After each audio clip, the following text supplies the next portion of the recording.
11절 말씀을 보면 모든 사람에게 구원을 주시는 하나님의 은혜가 나타나 모든 사람에게 구원을 주시는 하나님의 은혜가 나타나라는 말씀이 기록이 되어져 있습니다. 모든 사람에게 구원을 주시는 하나님의 은혜가 이 시간 저와 여러분들에게 나타날 수 있기를 축원합니다. 한번 같이 읽어볼까요? 시작. 모든 사람에게 구원을 주시는 하나님의 은혜가. 그 다음 구절도 보겠습니다. 우리를 양육하시되 경건하지 않은 것과 이 세상 정욕을 다 버리고 신중함과 의로움과 경건함으로 이 세상에 살고 복스러운 소망과 우리의 크신 하나님 구주 예수 그리스도의 영광이 나타나심을 기다리게 하셨으니 그가 우리를 대신하여 자신을 주심은 모든 불법에서 우리를 속량하시고 우리를 깨끗하게 하사 선한 일을 열심히 하는 자 하려 하심이라. 아멘. 모든 사람에게 구원을 주시는 하나님의 은혜가 나타나 저렇게 해 주신다라는 거. 저렇게 여기서 나타나라고 하는 이 단어가 굉장히 중요한 의미를 갖고 있는 단어예요. 이 단어는 큰 댐이 있는데 큰 댐에 수문을 열어놓으면 어떻게 되죠? 엄청난 물이 그 수문 사이로 쏟아져 내리지 않습니까? 마치 그것처럼 하나님께서 하나님의 무궁무진한 은혜라는 저수지에 수문을 열어놓아 주시는 거예요. 그렇게 될 때 엄청난 그 수문으로 놀라운 하나님의 은혜가 우리에게 막 밀려 들어오는 것이죠. 그렇게 하나님의 은혜가 밀려 들어올 때, 그럴 때 비로소 우리는 복되게 될 수가 있는 거예요. 그 은혜가 밀려와서 우리로 하여금 가치 있고 의미 있는 삶을 살게 하는 거예요. 그 은혜가 우리에게 밀려 들어옴으로써 우리는 경건된 삶을 살 수가 있는 것이고, 또 그 은혜가 밀려 들어오면서 저와 여러분들은 선한 일에 열심 있게 살도록 해 주시는 거예요.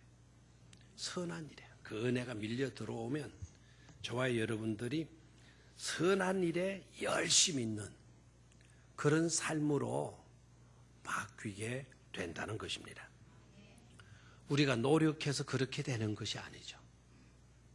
우리가 열심히 있어가지고 그렇게 되는 것도 아닙니다. 우리가 굳게 결단하게 되면 그렇게 되는 것으로 생각하지만 그렇지도 않습니다. 하나님의 은혜가 밀려올 때 비로소 그 모든 것들은 가능할 수가 있는 것입니다. 변화의 전문가는 하나님이셔요. 절대로 우리가 전문가가 아니라는 것을 깨달아야 돼요. 변화의 전문가는 하나님이셔요. 그 하나님을 만날 때 우리는 변화되는 거예요. 그 하나님의 은혜가 우리에게 임하게 될 때 우리가 변화되게 되는 거예요. 하나님의 은총이, 하나님의 복이 우리에게 밀려 들어올 때 우리의 인생은 복된 인생으로 바뀌어질 수가 있는 것입니다. 사람이 사람을 변화시킨다라는 것은 그건 쉽지 않아요. 사람이 사람을 변화시키려고 하다가 오히려 더 큰 문제가 일어나는 것을 볼 수가 있어요. 더 심각한 갈등과 싸움이 일어나는 것을 볼 수가 있어요. 여러분이 낳은 여러분들의 자식, 여러분의 생각으로, 여러분의 권위로 그 자식들을 변화시키려고 여러분이 시도한다면 아이들이 반발해요. 대들고요. 큰 소리하고 뛰쳐나가요. 가출해버려요. 그럼 어때요? 내가 잔소리 안 할 거니까 제발 좀 들어와 달라. 사정하잖아요. 여러분의 남편을 여러분이 변화시켜요? 여러분의 아내를 여러분이 변화시켜요?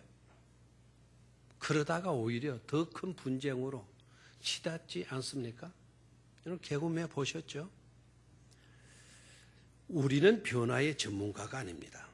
변화의 전문가는 오직 누구이시다? 하나님이시다. 하나님 아니고는 방법이 없어요. 하나님의 은혜가 밀려와야만이 강팍한 심령도 변화될 수가 있는 거예요.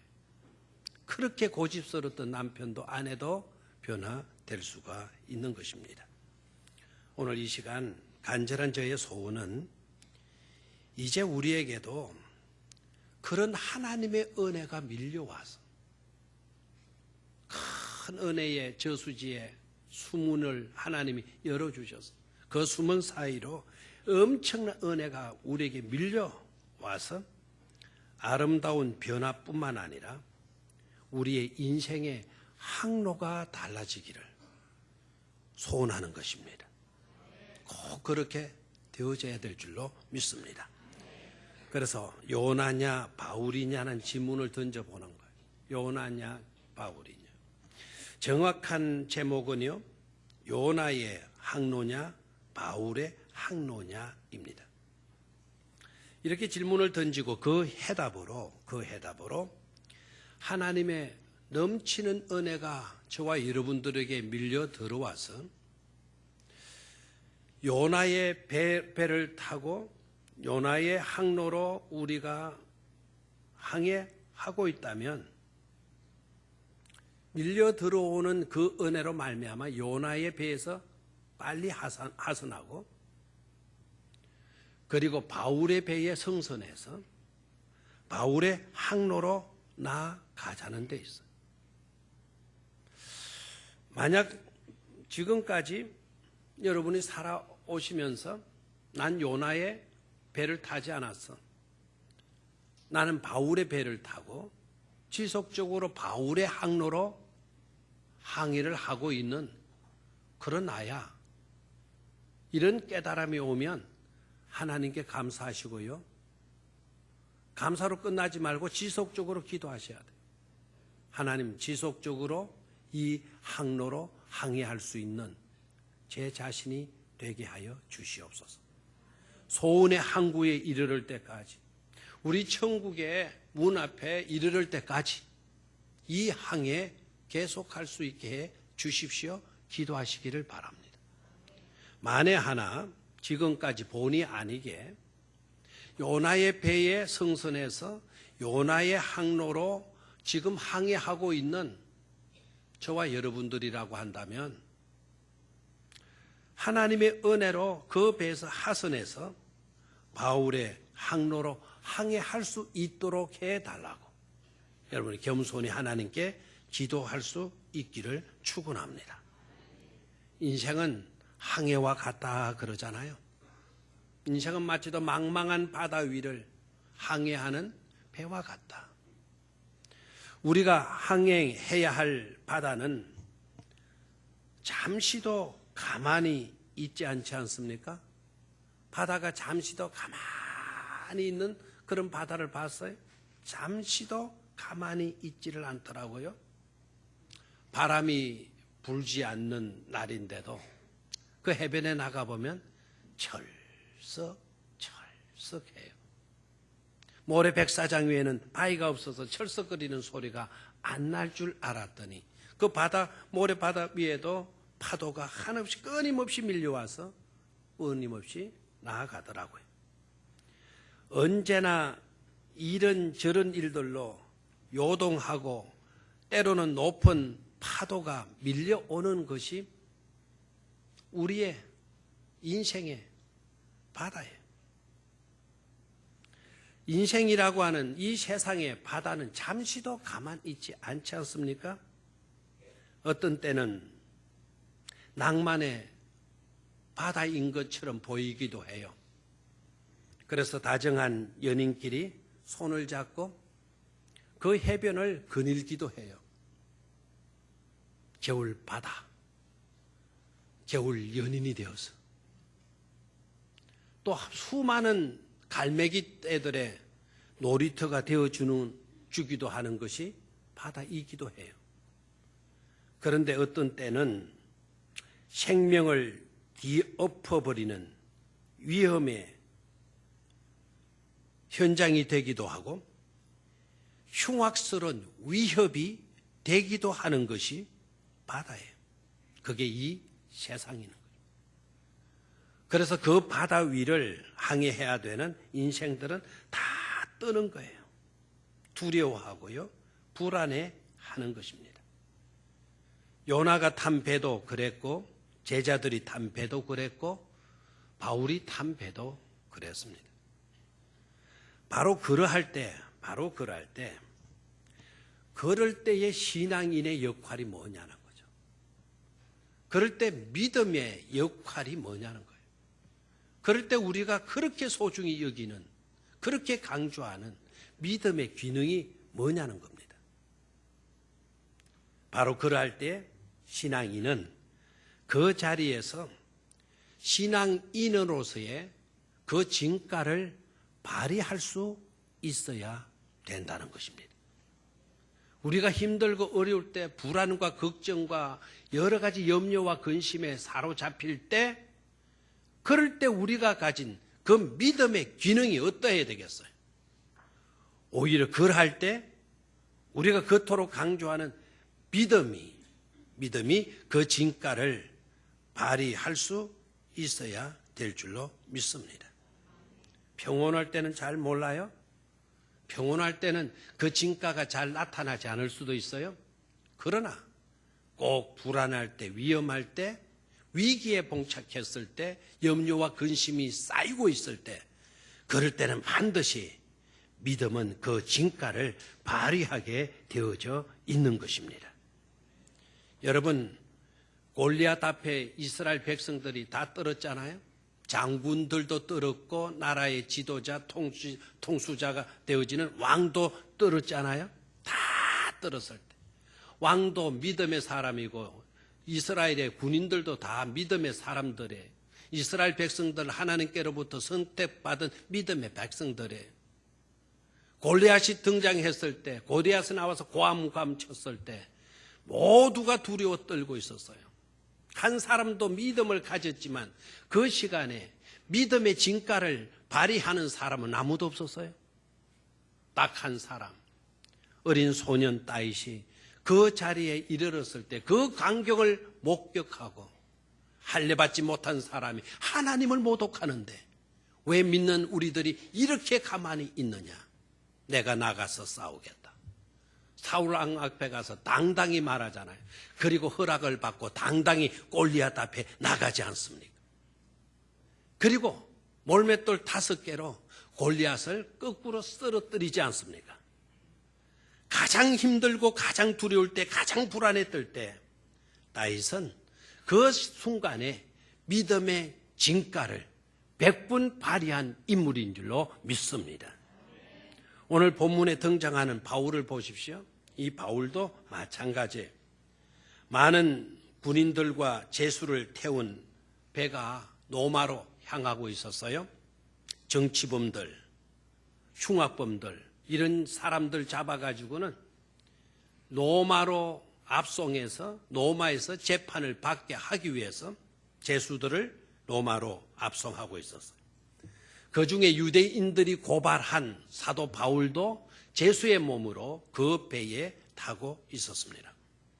제수들을 수송하는 일이기 때문에 경찰, 지금으로 말하면 경찰들이 호위를 하겠지만 그때 당시는 군인들 한 중대가 그 제수들을 지키기 위해서 역시 그 배에 타고 있었던 거죠.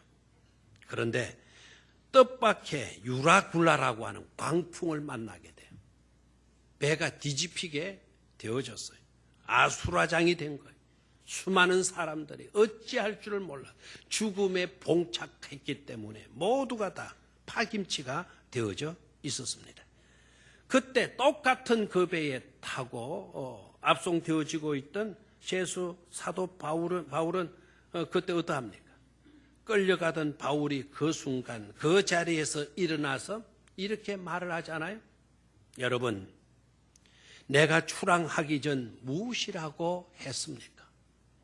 내가 무슨 말을 합니까? 이번 출항은 연기하는 것이 좋겠다고 말씀드리지 않았습니까? 틀림없이 큰 위기를 만날 것이라고 제가 미리 말씀하시지 않았습니까? 그런데 여러분들은 제 말을 듣지 않았죠. 왜? 바울은 전문가가 아니니까. 전문가는 선장, 선주 아니겠어요? 그리고 하루가 지연되면 무역하는 사람들이나 또 압송, 제수들을 압송하는 이런 일에 있어 기일이 지나게 되면 문책을 당하지 않아요? 그러니까 뭐 아침에 보니까 잔잔하고 그래서 운항하는 거 문제가 없겠다. 남풍이 불어오니까 아마 봄 계절 같아요. 남풍이 불어오니까 이건 문제가 없다. 그렇게 판단하고 여러분들 순항을 결정했잖아요. 출항을. 그때 내 말을 들었어야 되지 않았습니까? 이런 강풍을 만나서 이 위기를 우리가 맞게 되어진 것은 내 말을 듣지 않아서 그런 것 아니었습니까? 내 말을 들었어야죠.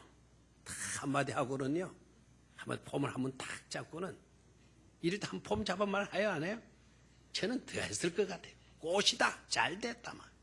내 말 안 듣더니 꼴 좋다, 막. 이렇게 저 나왔을 것 같아요. 바울은 신사잖아요. 그때 내 말을 들었어야죠. 이 한마디 딱 하고, 그 다음 말. 그러나 이제는 여러분들 안심하십시오. 두려워하지 마십시오. 평안하십시오. 왜 그런 거 하니까 그 누구도 이 풍랑 때문에, 이 강풍 때문에 생명의 손상을 입을 사람은 아무도 없을 것입니다. 이렇게 나오니까 막 그냥 지푸라기 하나라도 잡을 수밖에 없는 그런 순간에 아무도 죽지 않는다는 사도 바울의 큰 메시지를 듣게 되어졌을 때 희망에 차지 않겠어요? 대중에는 네가 무슨 소리를 하느냐, 이 풍랑이 이렇게 심하게 일고 있는데 배가 뒤집히지 않고 우리가 죽지 않는다니 네가 어떤 근거로 그런 말을 하느냐, 이렇게 따지고 묻는 사람도 있지 않았겠어요? 아마 그런 사람이 있을 것을 사도 바울이 예측을 했는지 바울이 계속 이렇게 말을 하잖아요. 제가 여러분들에게 생명에는 아무런 손상이 없을 것이라고 자신 있게 말할 수 있는 것은 내가 섬기는 하나님의 사자가 간밤에 내 곁에 오셔서 내 곁에서 말씀해 주셨습니다. 나는 하나님께서 내게 말씀하신 그 말씀 그대로 되리라고 믿습니다. 라고 말하잖아요. 내가 믿는 하나님께서 나에게 말씀해 주셨다.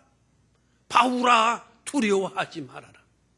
배는 비록 파손되어진다 하더라도 이 배에 탄 사람, 그 어떤 사람도 한 생명도 잃는 법이 없을 것이다. 반드시 이 배는 무태 이르르게, 육지에 이르르게 될 것이다라고. 여러분, 이렇게 되니까 그 배에 탄 사람들이 아멘, 할렐루야 막 그렇게 나오지 않겠어요? 우리가 꼭 그렇게 되어져야 될 텐데, 꼭 그렇게 되기를 정말 바란다고 이렇게 큰 소리로 화답하지 않았겠습니까?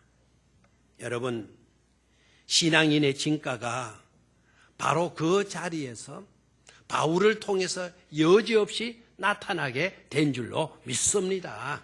야, 믿음의 사람 하나 탔더니, 하나님을 잘 믿는 믿음의 사람 우리 배에 탔더니 이런 은혜를, 이런 메시지를 우리가 듣게 되는 것이로구나.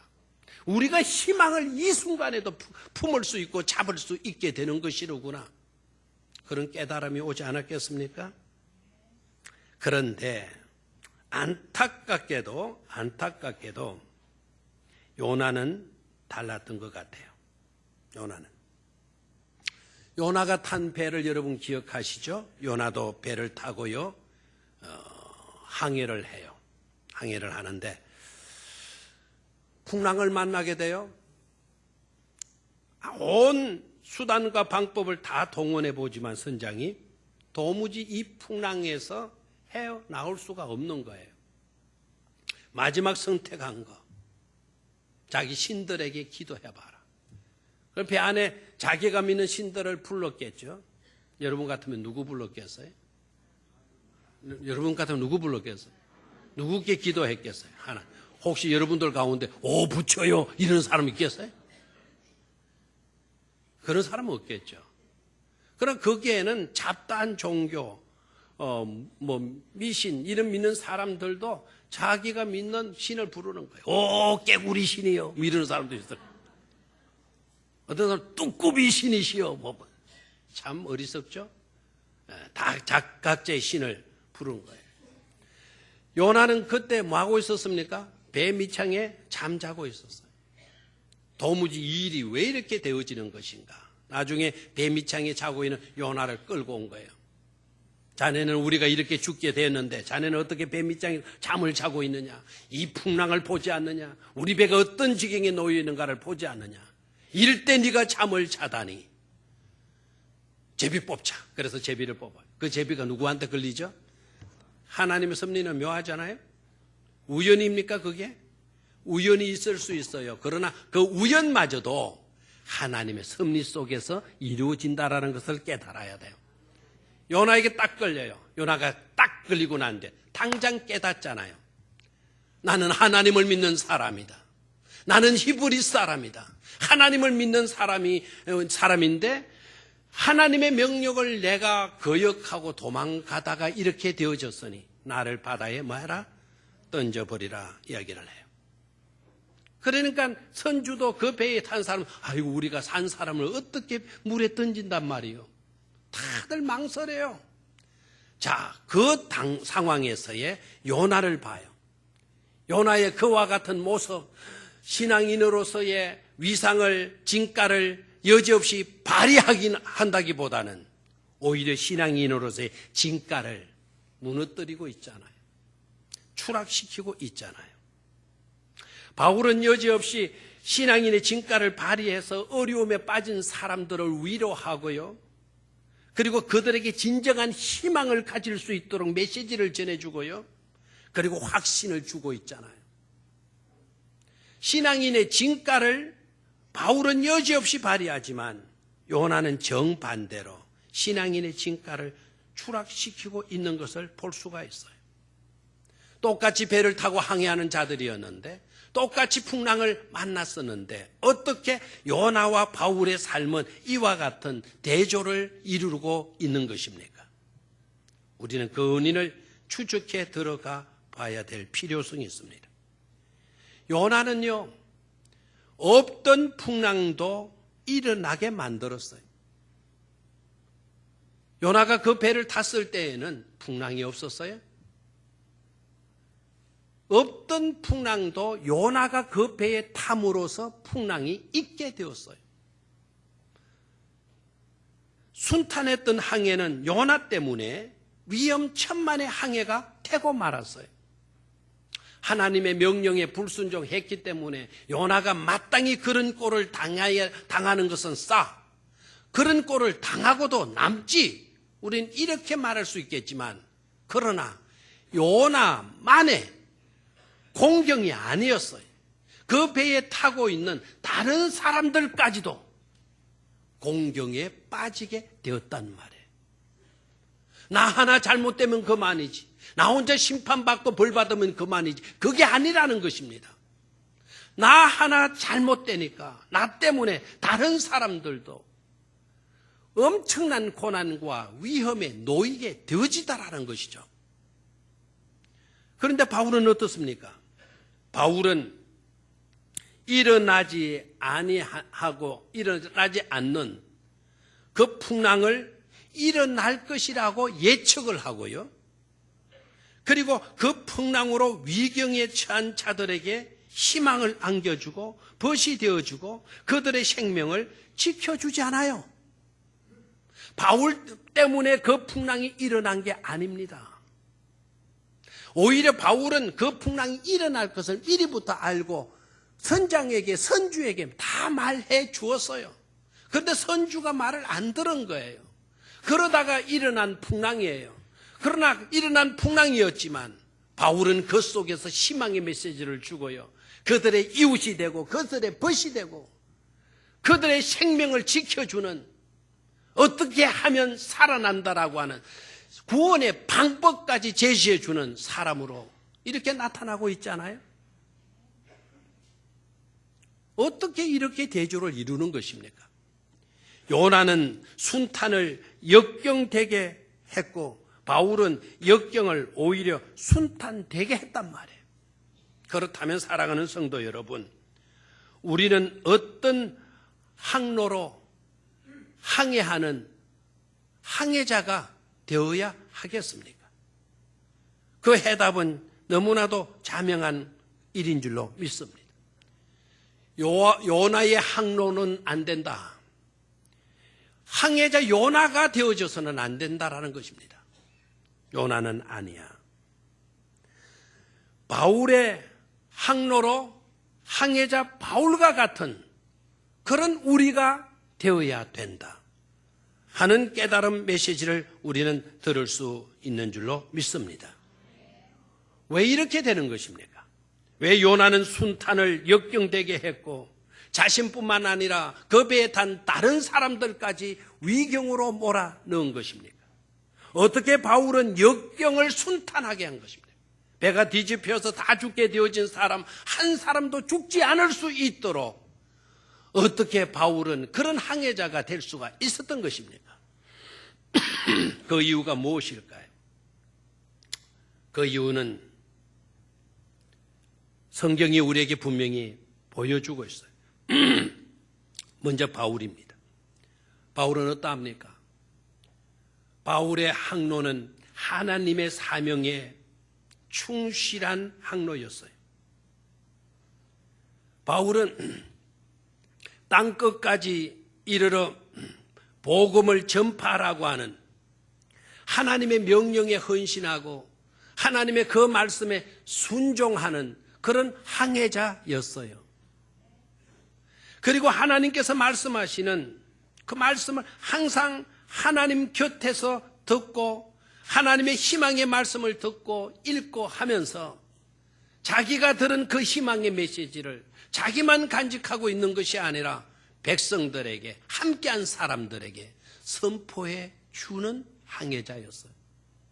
좋은 것이 있으면 나만 움켜쥐고 나만 먹기 위해서 감추는 사람이 아니고 좋은 것을 가지게 되면 남들에게 나누어 주고 싶어 하는 것이 항해자 바울의 모습이었어요. 그러나 안타깝게도 요나는 어떠합니까? 요나는 신앙인이라고 해서 다 그 진가를 발휘하는 것이 아닌 것임을 요나는 우리에게 말해주고 있어요. 물론 제대로 된 신앙인이 아니기 때문에 그러긴 하겠죠. 신앙인이라고 해서 다 신앙인이겠느냐? 그렇지 않다라는 해답을 요나가 우리에게 보여주고 있어요.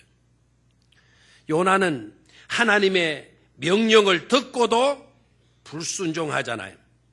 니느웨로 가서 앞뒤를 구분하지 못하고 사는 저 불쌍한 백성들에게 하나님의 심판을 선포하라고. 너네들 이렇게 살다가는 하나님께서 심판하실 거라고 그 말을 외치라고 했어요. 그렇다면 누구보다도 요나는 그 말씀대로 순종을 했어야 했습니다. 왜? 요나는 선지자였기 때문이죠. 선지자는 직분, 신분이 어떤 것입니까? 하나님의 말씀을 받고 하나님의 말씀을 받았으면 그대로 백성들에게 그 말씀을 전해야 되는 것이 선지자의 본분 아닙니까? 그런데 요나는 거역합니다. 자기에게 주어진 사명을 저버리고 자기에게 주어진 직분을 팽개치고 그리고 도망을 치는 것이죠. 선지자로서 하나님의 뜻보다 자기 뜻을 앞세우는 거예요. 하나님의 생각보다 자기의 생각을 우선하는 거예요. 하나님의 계획보다 자기의 계획을 고집하고 있는 거예요. 하나님보다 그것은 내가 낫다는 거죠. 저 백성은 망해야 될 백성이지 구원받아서 하나님의 백성, 하나님께로 돌아와야 될 백성이 아니다라고 요나는 100% 확신하고 있잖아요. 우리 민족을 그렇게 괴롭힌 저 민족은 망해야 되는 것이지. 왜 하나님께서 가셔서 심판 선포하라고 하는? 심판 선포했다가 저들이 두려움을 느끼고 회개하고 하나님께로 돌아오면 하나님이 다 용서해 주실 건데 왜 저들이 구원받고 용서받아야 되느냐고. 그건 잘못된 것이라고. 하나님의 생각보다 자기 생각이 옳다고 주장하고 있는 거예요. 그러다가 큰 풍랑을 맞는 것 아닙니까? 자기뿐만 아니라 그 배에 탔던 다른 사람들까지 죽을 위경에 놓이게 해버리잖아요. 그리고 그 배에 태웠던 수많은 물건들, 그 선은 무역선이 있죠. 무역선. 엄청난 화물들이 거기에 적재되어져 있었을 거란 말이에요. 풍랑이 너무나 심하니까 성장이 배 뒤집히지 않기 위해서, 배를 가볍게 하기 위해서 거기에 실었던 모든 물품들을 다, 무역품들을 다 바다로 던져버렸잖아요. 요나 하나 때문에 입은 물질적인 손실은 오죽한 것이었겠습니까? 자기 생각은 다 옳다고 여기고 남들, 이방인들은 틀렸다는 것. 심지어 하나님의 명령조차도 틀렸다고 여기는 자세. 이런 자세는 바로 풍랑을 불러일으키게 만든다라는 거예요. 자신뿐만 아니라 모든 공동체를 어렵게 만들게 된다라는 것입니다. 자기뿐만 아니라 수많은 다른 사람들의 소유물까지도 다 버릴 수밖에 없도록 만들어 버린다는 것입니다. 그러기에 오늘 저와 여러분들은 이 자리에서 겸손히 기도하고 해야 될 일이 있겠어요. 그게 뭐겠습니까? 그것은 우리 자신도 모르게 우리 심령 속에 들어와 있는 요나의 의식, 하나님의 말씀보다 내 생각을, 하나님의 법보다 내 뜻을, 하나님의 명령보다 우리의 주장을 더 강하게 펴려고 하고 있는 그런 의식이 조금이라도 스며 들어와 있다면 철저하게 그것부터 배척하고 예수 그리스도의 보혈의 피로 깨끗이 씻어내어 버려야 될 줄로 믿습니다. 그렇지 않으면 우리는 풍랑에서 벗어날 수가 없어. 그렇게 하지 않으면 우리는 그 어떤 자리에서도 신앙인으로서의 진가를 발휘할 수가 없는 것입니다. 자, 한번 제가 요나에 대해서는 딱 하면 여러분들은 우린 그럴 수 없어. 인생이라는 바다를 항해할 때 어떤 항로로 항해할 것인가? 어떤 항해자가 되어서 항해해야 하는가? 하는 질문을 던지고 요나에 대해서는 딱 말하면 여러분 뭐라고 얘기해야 돼요? 우린 그럴 수 없어. 바울에 대해서는 제가 이렇게 하면 어떻게 해야 되겠어? 우린 그래야 해. 그래야 돼. 됐습니까? 자, 요나에 대해서는 별로 그러고 싶지 않은 것 같아요. 자, 시작. 요나에 대해서는, 바울에 대해서는 우리가 그래야 해. 그래야 해. 아멘입니까? 요나처럼 자신이나 공동체를 힘들게 하는 그런 항해자가 되어져서는 안 돼요. 그런 항로로 항해하는 자가 되어져서도 안 돼요. 바울과 같이 공동체를 살리는 그런 항로로 나아가는 항해자가 되어야 될 줄로 믿습니다. 위경에 처한 사람들, 죽음의 강을 건너고 또 건너야 될 사람들, 그런 사람들에게 다가가서 그들의 삶을 도와주고 그들의 항로를 정해주고 그들을 이끌어주는 항해자가 되어야 될 줄로 믿습니다. 교회 공동체를 흥하게 하는 일로 여러분들은 항해자가 되시기를 축원합니다. 우린 그들의 희망이 되어야 되기 때문입니다. 또한 우리가 여기서 놓치지 말아야 할 또 한 가지 메시지가 있어요. 그것은 뭐겠어요? 우리 하나님입니다. 요나가 그렇게 불순종하고 하나님의 명령보다 자기의 생각을 우선하고 그래서 수많은 사람들의 생명을 위험스럽게 만들고 수많은 사람들의 재산에 물질에 손실을 끼친 인물이기는 하지만 그래도 하나님은 회개하고 회개케 만들어서 그를 끝까지 선지자로 쓰신다는 사실입니다. 니느웨에 가서 요나로 하여금 결국 하나님의 뜻하신 바를 외칠 수 있도록 끝까지 하나님은 요나를 사용하시고 계시더라는 것입니다. 이런 은혜가 우리에게 있게 되기를 축원합니다. 행여나 지금까지 내 소리를 크게 하고 내 주장을 강하게 하고 하나님 명령보다 하나님의 말씀보다 내 뜻을 더 고집했다고 한다면, 그래서 나뿐만 아니라 수많은 공동체에 어려움을 끼친 그런 삶을 살아왔다고 한다면 회개하고 돌이킬 수 있게 되기를 축원합니다. 하나님은 그래도 여러분들을 끝까지 붙드셔서 하나님의 선한 도구로 사용하여 주실 줄로 믿습니다. 또 한 가지 마지막, 요나 때문에 입은 손실, 물질적인 손실, 이것은 어떻게 하라는 말입니다. 저는 요나가 참 불안하지 않았겠는가 생각해 보기도 했다가 아니다 하는 빠른 깨달음이 오더라고요. 빚쟁이들이 말이죠, 끝까지 요나가 살아있다라고 하는 것을 알았다면 손해배상 청구했지 않겠어요. 국제재판소에 걸어가지고 이놈 때문에 우리 재산, 우리 무역 다 망쳤다 이거, 우리 회사 부도났다 이거, 막 이렇게 나왔을 건데 요나를 다행히도 어떻게 했어요? 물에 던지니까 그 선주나 선원들이 다 요나는 뭐 했다? 죽었다. 저그 말로 하면 물귀신이 되었다. 이렇게 했겠죠? 그러니까 누구한테 가서 배상 청구하지 못했을 거예요. 그런데 성경은 거기에 대한 수많은 그 무역품들을 다 물에 던졌는데도 그 가치가 얼마이냐, 어느 정도의 물품들이었느냐, 대금이 얼마였느냐, 그런 거 하나도 밝히지 않아요. 손실 난 물질에 대해서는 언급이 없어요. 그 손실된 물질이 얼마이든지 간에 상관없다. 정말 중요한 것은 니느웨의 백성들, 앞뒤를 구분하지 못하고 하나님을 저버리고 사는 저 백성들이 회개하고 하나님께로 돌아오는 이 일이다. 한 영혼이라도 주님께로 돌아오는 일이라면 그 어떤 손실도 손실로 계산하지 않는다는 것을 깨달을 수가 있습니다. 영혼을 구원하는 일을 소중히 여길 수 있게 되기를 축원합니다.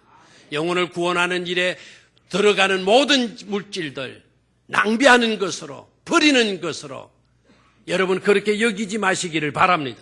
얼마의 물질이 들어가든지 간에 영혼을 구하는 일이었다면 그 물질은 결코 헛된 것이 아닌 줄로 믿습니다. 우리의 교육 현장에서, 우리의 전도의 삶 가운데서 일어날 수 있는 수많은 일들이 있다 하더라도 한 영혼이라도 건져내게 되면 하나님은 그 일을 기뻐하시고 그 일로 미소 지으실 줄로 믿습니다. 그런 교회로 나아갈 수 있기를 주의 이름으로 축원합니다.